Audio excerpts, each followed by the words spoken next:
Hello, I'm David Cassidy with the midweek market update. Today, Wednesday, the 23rd of September.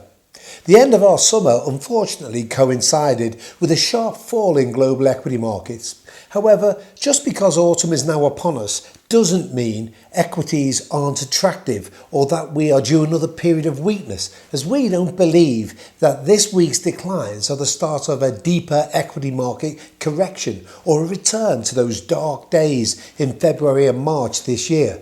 It was simply a normal short-term pullback. While it would be very easy to simply blame this weakness on the coronavirus given it continues to dominate the news, it would be wrong. In fact, the resurgence in US infection cases over the summer didn't stop US equity markets from rising.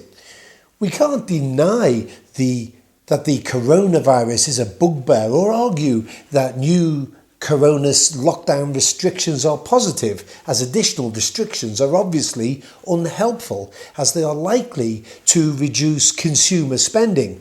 And remember, the consumer accounts for over 60% of the UK economy. But we do not believe that they will put a stop to the current economic recovery, only merely slow the current V-shaped recovery to one looking more like a Nike swoosh. Besides, we believe that the Bank of England will now have no choice but to cut interest rates to below zero. As Boris Johnson said in last night's address to the nation, a stitch in time saves nine, and further cuts in interest rates are positive as a loose monetary policy has been and will continue to be very supportive for equity markets. What has spooked equity markets this week was the death of US Supreme Court Justice Ruth Bader Ginsburg, as this has added to the risk in Washington. Not only do we have the US presidential election on the 3rd of November, which has all the hallmarks of being contentious, but we also have a political standoff between Republicans and Democrats over a new fiscal stimulus package to help those American workers that have been hard hit by the coronavirus outbreak and the associated lockdowns. And the death of Ruth Bader Ginsburg further reduces the chances of the two sides agreeing any new stimulus ahead of the election, which could slow the US economic recovery. Furthermore, California, Texas and Florida are three key US states which together account for nearly 30% of the US economy, and they are all being negatively impacted by natural disasters. California is the largest economy in the USA.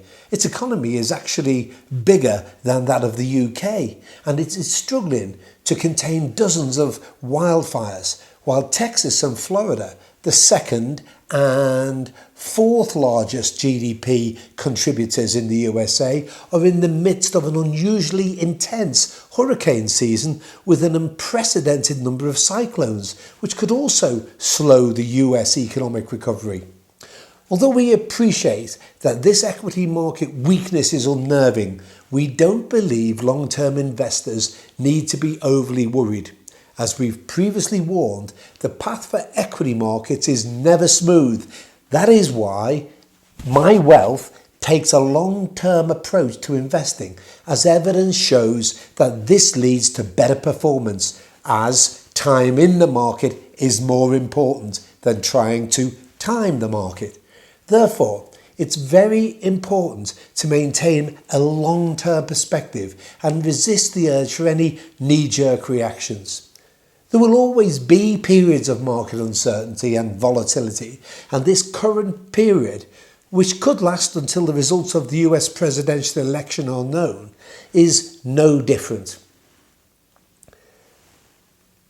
Moreover, our long-term growth portfolios are diversified across a variety of asset classes, equities, fixed interest and cash, and geographies such as Europe, Asia and the US, and we have a very disciplined investment process. And although That hasn't unfortunately stopped our client portfolios from falling in value since the start of the year. It has helped to protect against bigger losses. For example, since the 31st of December 2019, the FTSE 100 has fallen 22.71%, while over the same period, a typical MyWealth cautious client portfolio is down 3.49%, balanced down 9.44%, and adventurous down 5.69%. We remain vigilant and positive about the outlook on the other side of this horrible pandemic.